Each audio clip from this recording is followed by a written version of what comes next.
2026 সালের ফুটবল বিশ্বকাপ ঘিরে এবার একটি ব্যতিক্রমী রেকর্ড তৈরি হতে যাচ্ছে, যা ফুটবল ইতিহাসে আগে কখনো দেখা যায়নি। এবারের আসরে 40 বছর বা তার বেশি বয়সী ফুটবলারের সংখ্যা দাঁড়াবে মোট 8 জনে, যা বিশ্বকাপের ইতিহাসে এক আসরের সর্বোচ্চ। ব্রাজিলের গণমাধ্যম ও গ্লোবো 1248 জন অংশগ্রহণকারী ফুটবলারের বয়স বিশ্লেষণ করে এই তথ্য প্রকাশ করেছেন। বিশ্বকাপের ইতিহাসে 1930 সালে শুরু হওয়ার পর এত বেশি বয়সী খেলোয়াড়ের উপস্থিতি একসঙ্গে কখনো হয়নি। আশ্চর্যের বিষয় হলো, আগের সব বিশ্বকাপ মিলিয়ে 40 বা তার বেশি বয়সী খেলোয়াড়ের সংখ্যা ছিল মাত্র 8 জন, যা এবারের এক আসরে সমান হয়ে যাচ্ছে। এই তালিকায় সবচেয়ে বেশি আলোচনায় আছেন স্কটল্যান্ডের অভিজ্ঞ গোলরক্ষক ক্রেগ গর্ডন। তিনি এবারের বিশ্বকাপে সবচেয়ে বয়স্ক খেলোয়াড় হিসেবে মাঠে নামতে পারেন। বয়স 43 হলেও তিনি এখনও জাতীয় দলের প্রথম পছন্দের গোলরক্ষক হিসেবে বিবেচিত হচ্ছেন।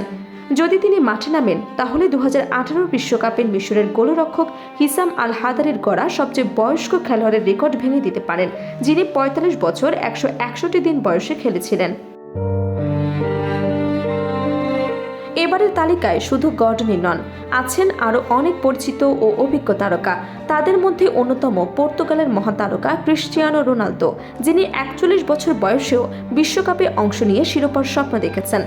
এটি হবে তার ষষ্ঠ বিশ্বকাপ, যা একজন খেলোয়াড়ের দীর্ঘ আন্তর্জাতিক ক্যারিয়ারের বড় উদাহরণ হিসেবে ধরা হচ্ছে।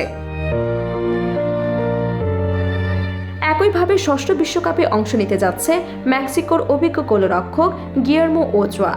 40 বছর বয়সী এই গোলরক্ষক বহু বছর ধরে দেশের আস্থার প্রতীক হয়ে আছেন। তার ফ্লেক্সো এবং অভিজ্ঞতা এখনও দলকে বড় ম্যাচে ভরসা দেয়। এই তালিকায় আরও আছেন লুকা মদ্রিচ, এডিন জেকো, ম্যানুয়েল নয়ার, জসিমার দিয়াজ এবং ফার্নান্দেজ মুসল্লেরা। এদের প্রত্যেকেই নিজ নিজ সময় বিশ্ব ফুটবলের গুরুত্বপূর্ণ ভূমিকা রেখেছেন। মদ্রিচ তার মধ্যমাঠের নিয়ন্ত্রণ ও নেতৃত্বের জন্য পরিচিত। জেকো গোল করার দক্ষতায় দীর্ঘদিন ধরে ইউরোপীয় ফুটবলে আলোচনায়, আর নয়ার আধুনিক গোলকিপিংয়ের অন্যতম প্রতীক। বিশেষভাবে উল্লেখযোগ্য বিষয় হলো, এই 8 জনের মধ্যে 5 জনই গোলরক্ষক: গর্ডন, ওচোয়া, নয়ার, দিয়াজ এবং মুসলেরা। সবাই তাদের ক্যারিয়ারের শেষ পর্যায়ে এসেও আন্তর্জাতিক পর্যায়ে নিজেদের জায়গা ধরে রেখেছেন। এটি প্রমাণ করে যে গোলরক্ষক পজিশনে বয়সের প্রভাব তুলনামূলকভাবে কম পড়ে এবং অভিজ্ঞতা এখানে বড় শক্তি হিসেবে কাজ করে। তবে এই তালিকায় থাকা অনেক খেলোয়াড়ই এখন আর ইউরোপের শীর্ষ লিগে নিয়মিত খেলছে না। শুধুমাত্র লুকা মদ্রিচ বা এসি মিলান এবং ম্যানুয়েল নয়ার এখনও ইউরোপের শীর্ষ 5 লিগে ক্লাবে সক্রিয় আছেন।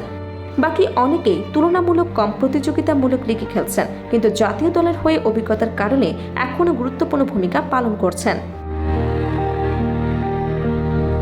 বিশ্বকাপে এত বেশি বয়সী খেলোয়াড়ের অংশগ্রহণ ফুটবলের একটি নতুন বাস্তবতা তুলে ধরছে। আধুনিক খেলাধুলার ফিটনেস, চিকিৎসা প্রযুক্তি এবং পেশাদার প্রশিক্ষণের উন্নতির কারণে খেলোয়াড়রা আগের চেয়ে অনেক বেশি সময় ধরে উচ্চ পর্যায়ে খেলতে পারছেন। এক সময় যেখানে 35 বছর বয়সেই ক্যারিয়ারের শেষ ধরা হতো, এখন সেখানে 40 পেরিয়েও আন্তর্জাতিক মঞ্চে খেলা সম্ভব হচ্ছে।